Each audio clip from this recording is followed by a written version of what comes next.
back to the Ask the Unfaithful podcast. I'm joined with my buddy and friend, mentor, all around extraordinary guy, James Anir. How are you, buddy? I'm great, Sam. Looking forward to doing this thing. It's always a pleasure. Today, we're going to get into a question that I wanted to offer a disclaimer for those of you that are listening, for those of you that are watching. We continue to provide information that's helpful. To use a faith term, redemptive, although we do come from both faith or even agnostic or atheist, we're going to be a friend to all in our communication. Regardless of what worldview you subscribe to, the information that we provide is going to be extremely helpful.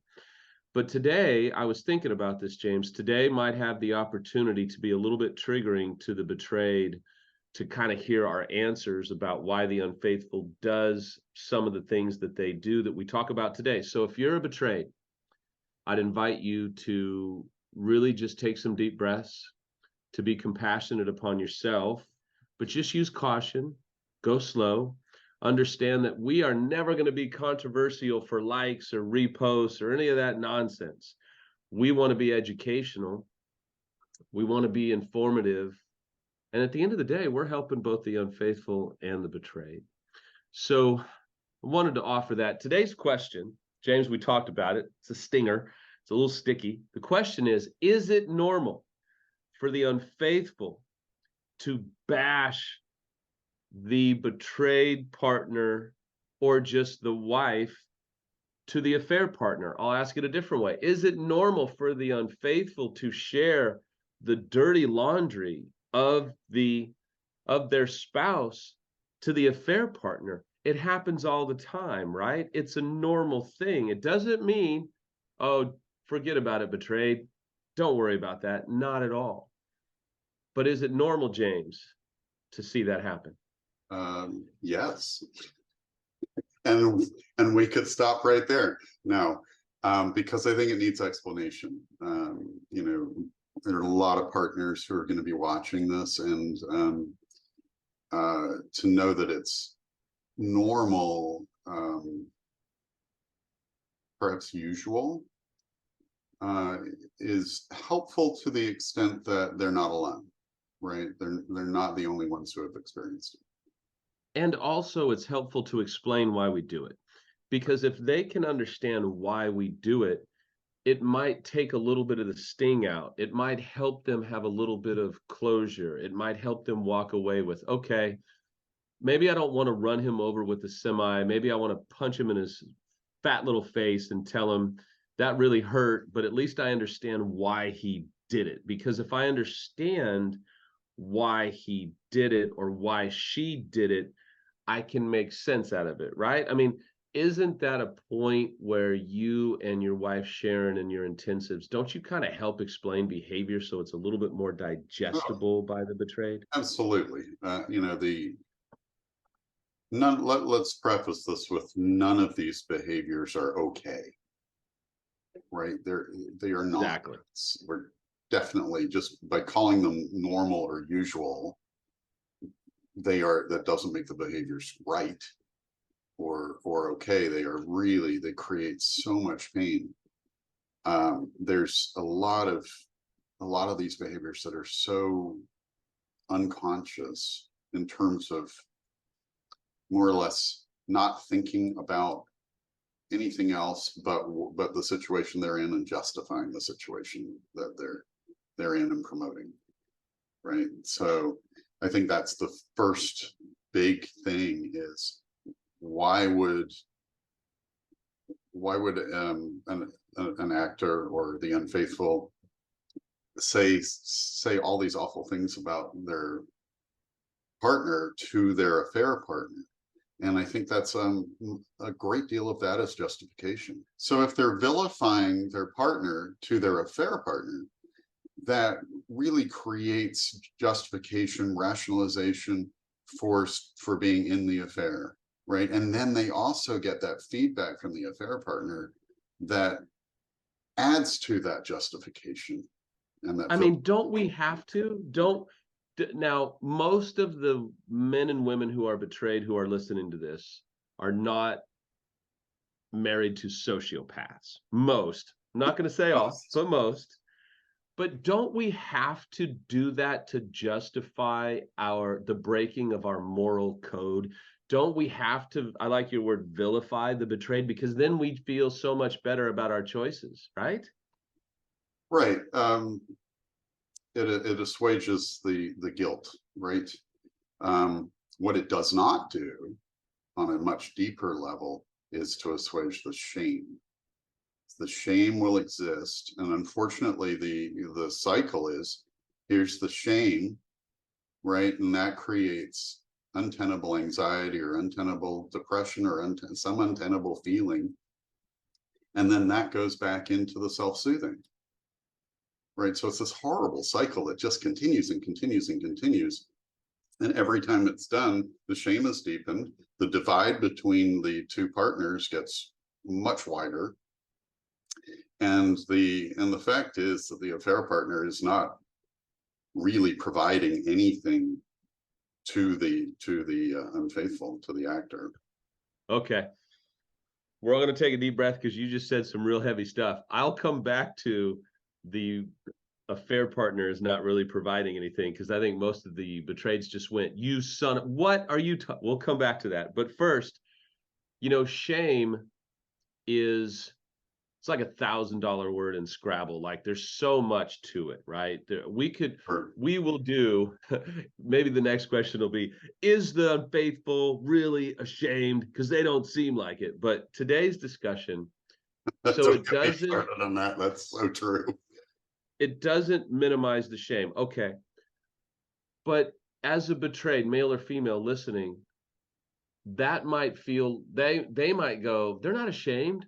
James, Sam, they're not ashamed. They keep doing it. You're telling me they were ashamed and then they had a 2-year affair? You're lying. So maybe walk them through that a little bit, because that's a hard thing to understand. So ashamed would mean that you're conscious of it, right? It's right there.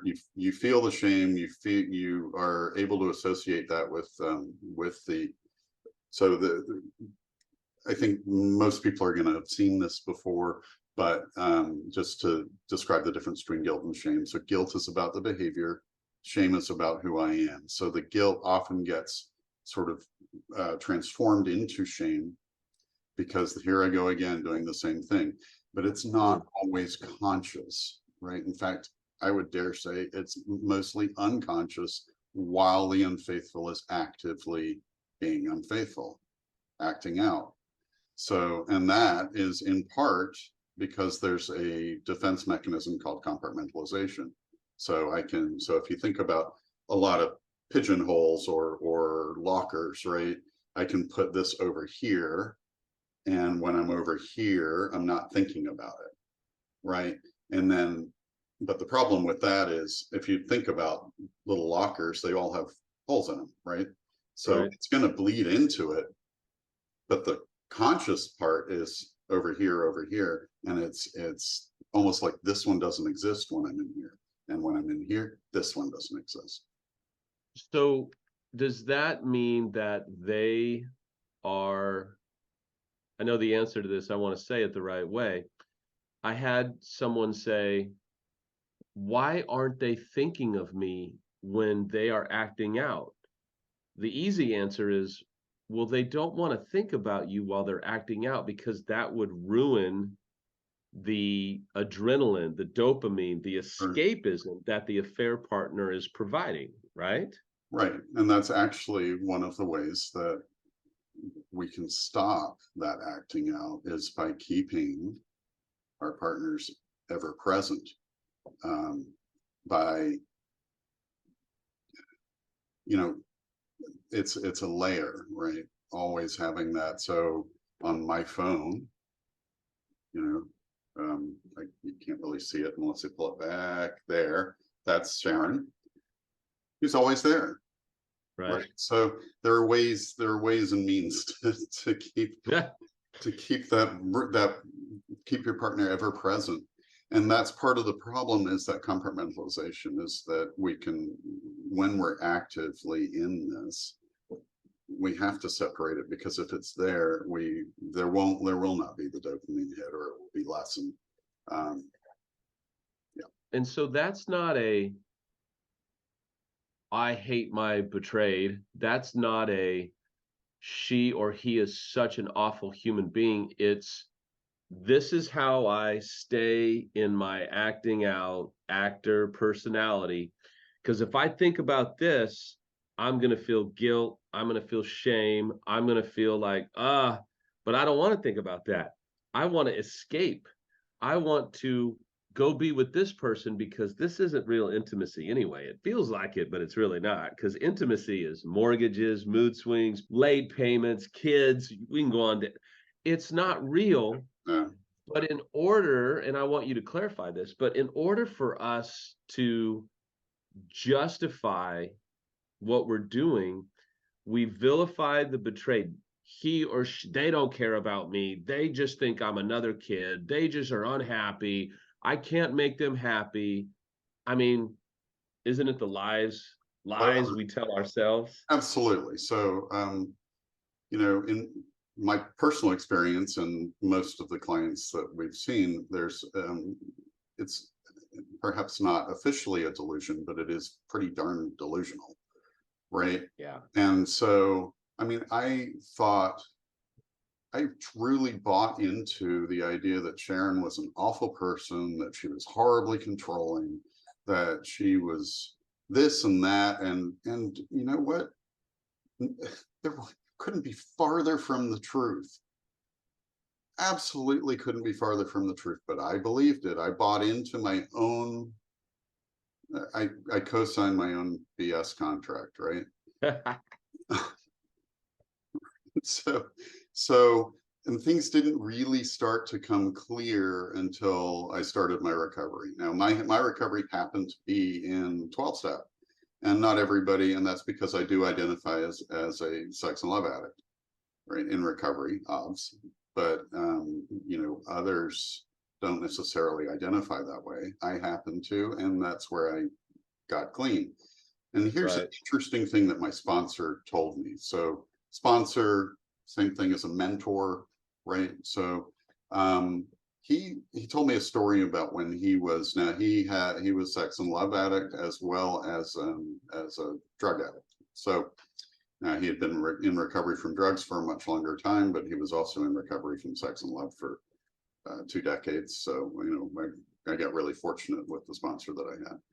So he told me this story about when he was still using drugs.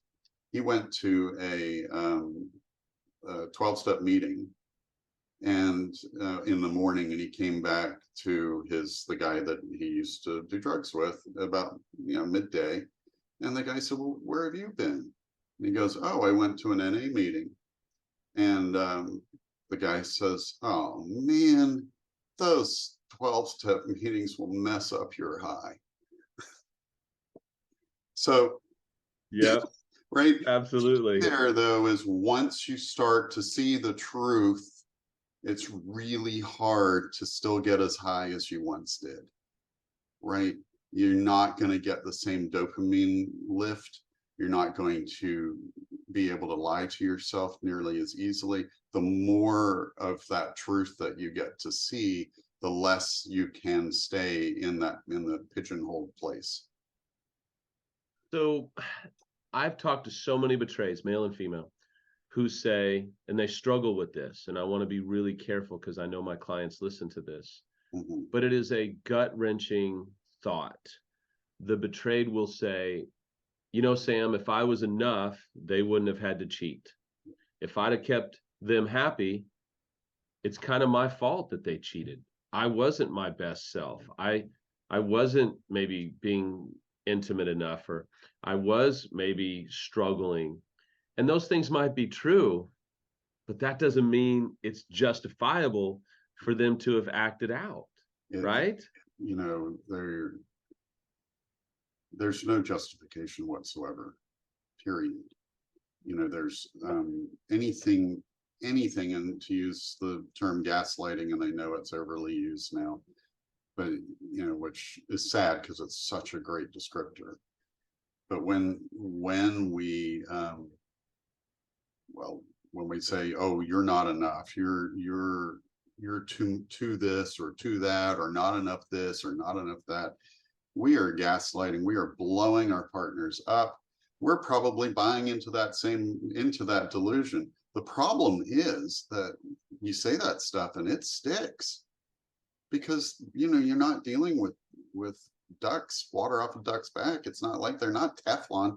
These are partners who are already whether they've discovered anything or not, are already, in a very, a one down position, because they can feel that something's wrong, but they don't know what. And then when there is discovery, of course, they go to, what did I do wrong? Why, and here's the facts, or the fact: you did nothing wrong.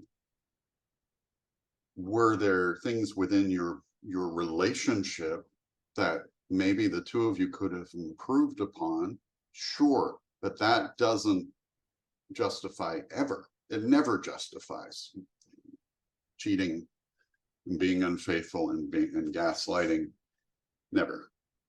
I read this on Instagram the other day, perusing through different accounts. I saw someone say there's millions of people that were unhappy in their marriages and did not have an affair. It's so true. Part of one of the things that, our Sharon and I own Core Relationship Recovery. We have on our couples page, Recoupling, right? So this is something that's really important, a really important concept, because somewhere the couple split apart. Yep. And then whatever justifications and delusions, not in the DSM sense, existed or were made up in order to justify it and rationalize. They are just that. They're made up, right? And so the recoupling is about bringing two people together. And it's interesting, because the RE part, really, it's just like relationship recovery. We're not trying to recover what once was. We might be trying to recover the promise of what once was, right? But really, you want to end up having something new. That's when people have done when there's the work being done on the unfaithful side to get into proper real recovery, which real recovery is behavioral, but then relational, right? I mean, it's got to be. How does that work? What is behavioral? Is the easy part, which is, as you and I know, is not easy. But if you think about that, so you've got this XY axis, so right, behavioral work, so stopping the acting out, that's it. This quick. Relational work is like this. They have to be started this way, but it takes this. Betrayal trauma work also looks a lot more like the relational line. Betrayal trauma work for a partner is not going to be this. There may be an intervening part here that's about stopping behaviors that are hurting them, like too much investigating and such, that keep them in a place where a partner doesn't deserve to be. But the longer term regaining trust, right? And that actually is trust in the partner's self, right? And then there's the relational piece that goes along with it, which hopefully is as the actor or the unfaithful is doing their work, that's together, and that's rebuilding trust between them as well. The primary for a partner is to rebuild that in themselves, find safety, and then start rebuilding their trust. Okay, so here's a scenario. The discoveries happen. The betrayed is in a situation where they're like, okay, they have now come to hear and learn about all the awful things the unfaithful has said. The unfaithful could have also talked about some of the childhood trauma that the betrayed has been through, some of the embarrassing stuff that is violating that the affair partner has been given info about the betrayed. It's humiliating. It's so shameful. What does that couple do? How do they heal from that? Because that's And especially, and we don't need to open up this box, but especially if the affair partner was a good friend of the betrayed. We call that a double betrayal. That's another blog, that's another podcast. But how does the couple heal when this has been done, when this type of wound has been brought into the relationship? So that's going to extend that curve out a lot longer for building trust. There has to be some, I mean, amends are multiple in some, and they're multiple period, but in something like that, it's going to take an awful lot of work to repair that trust. And it's slow, and it really has to be, in my opinion, of course, I am a professional, so, I'm going to say it has to be done with a professional. I mean, what can you say? It's true, though. It's something that, trying to do that work on your own, I cannot imagine a harder task, right? I mean, that is huge.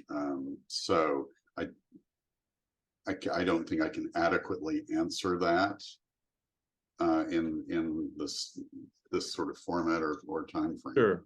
But it's healable. It's able to be healed. Yes, it is. It is. So part of this is, we do intensives, which, you have to think of an intensive as, there is this sort of expectation people come out of the 5-day or an 8-day intensive, and there's an expectation going in, we're going to be all healed. But really, it's more like 10 months to a year's worth of therapy at once a week, if you were to do that. And the fact is that's not going to lead to complete healing.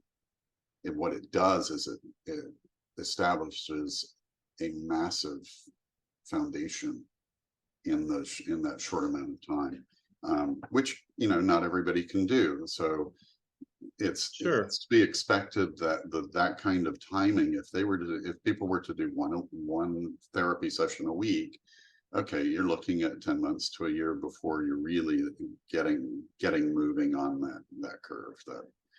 And that's extended when there's this, when you get down to the kind of depth where those truly private personal history items have been shared, as because that's something really, I think you can think of it as sacred, right? Sure.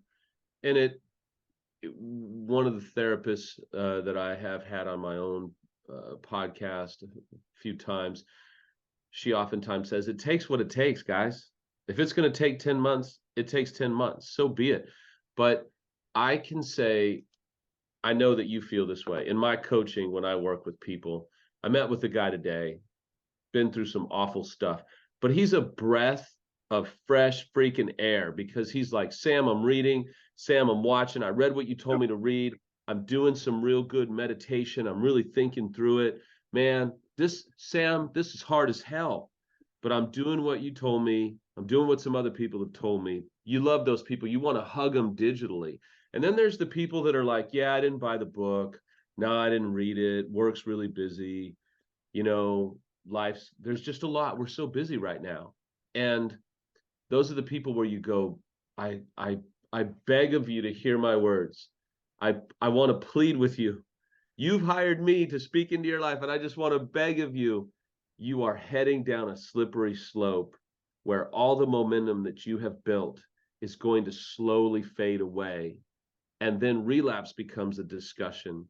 And maybe not even relapse, just regression, where we start to slide away. I mean, is that I just want people to feel hopeful that if you're all in, if you will do the freaking work, if you will get serious, I truly believe there's nothing that you can't heal from. Though it's going to be hard as hell, it's worth the journey.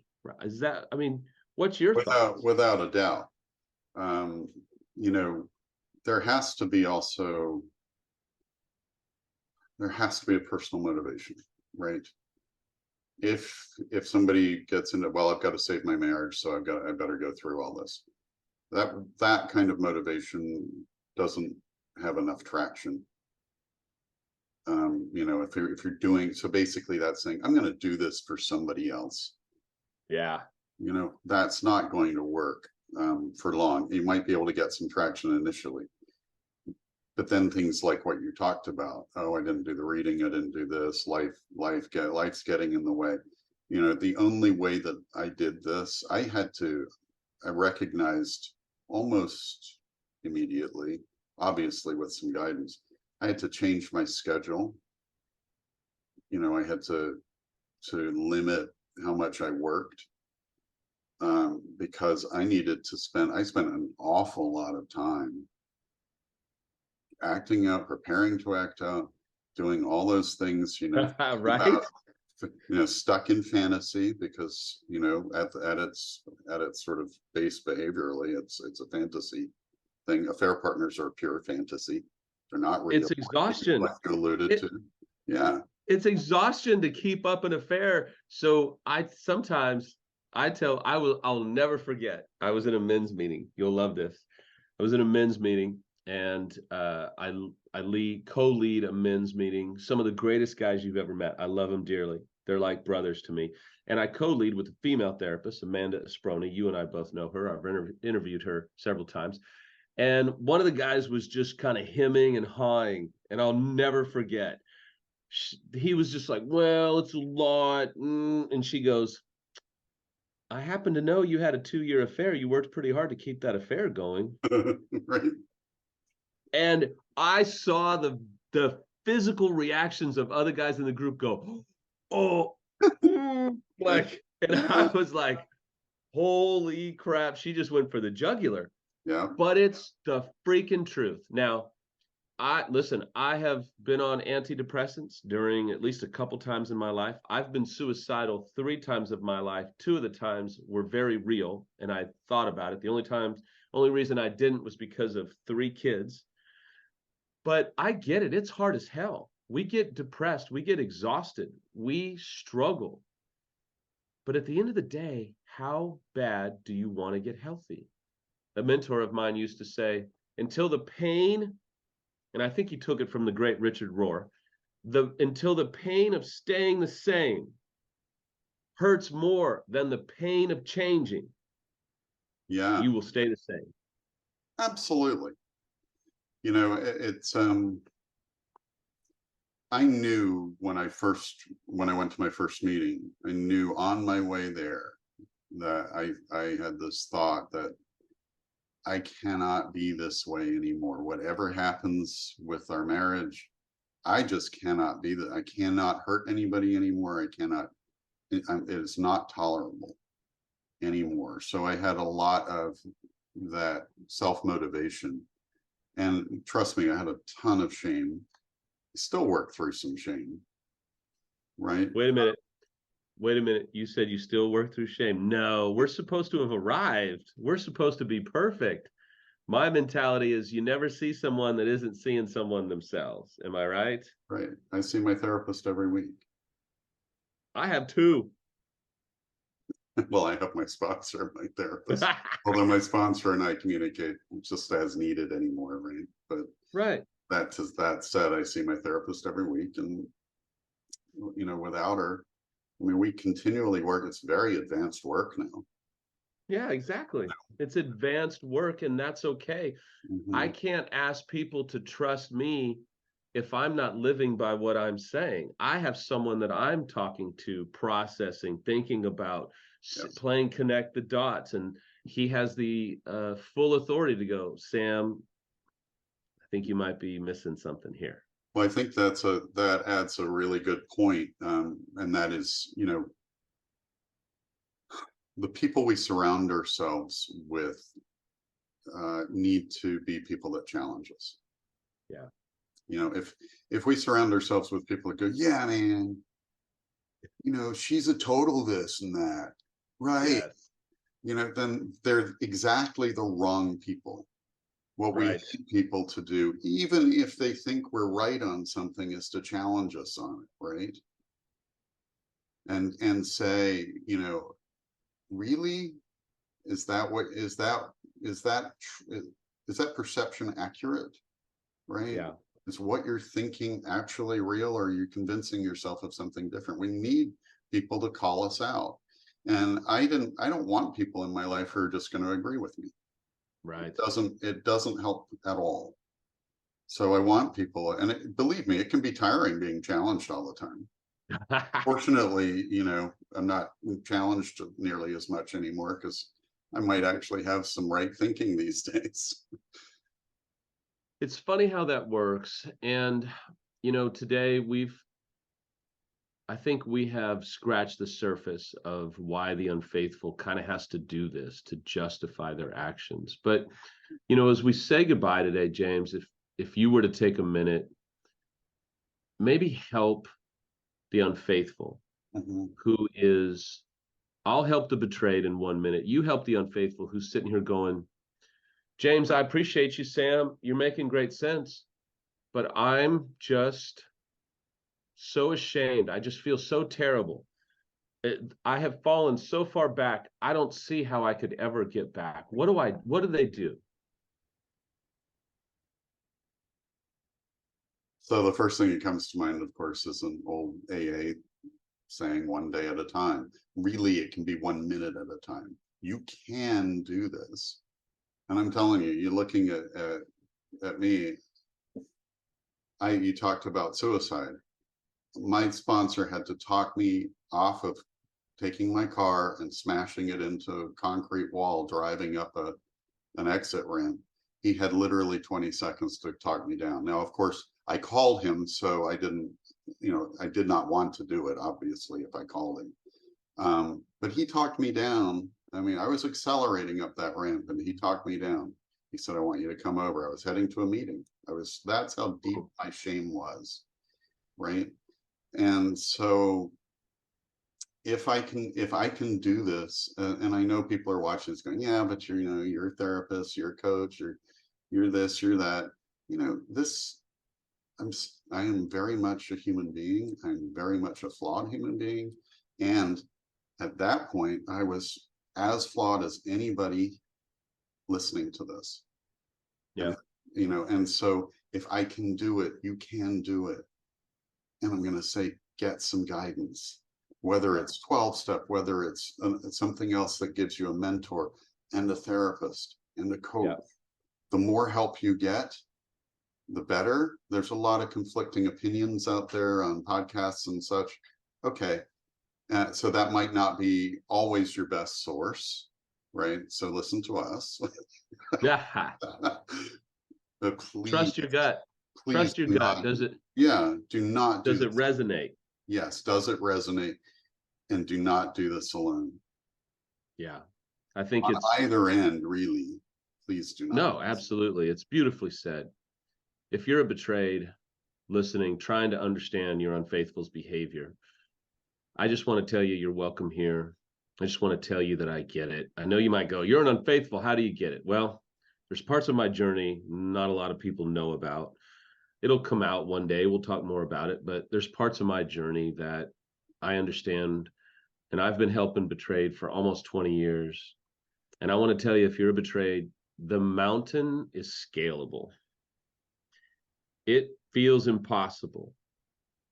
But I can assure you, when you do your work, when the unfaithful does their work, there is no stopping you. There's 3 recoveries. There's the betrayed, there's the unfaithfuls, and then there's the marriages recovery. And the right people with the right approach, with the right heart, can help you work on all 3 at the same time. But one of the worst things early on is for the unfaithful to get all the help, all the support, all the care, and then the betrayed gets nothing. And the betrayed just feels abandoned, left for dead, going, what about me? Now we finally got him or her some help, and I feel more miserable than I've ever felt. You can get help. You've got to get help. You need support. It has to be just as much about you. Listen, if James or I can help, you can email us at asktheunfaithful@gmail.com. If you're looking for support, you're never going to hear us spend a whole podcast on how we're the greatest human beings alive, and you're not going to heal unless you come to us. But we do help people. James and Sharon run intensives. James works with people, Sharon works with people, I work with people. You can inquire about that over email. We're so glad that you joined us today. We pray that we have given you insight and given you encouragement, and at the end of the day, that we've given you hope. So thanks for tuning in.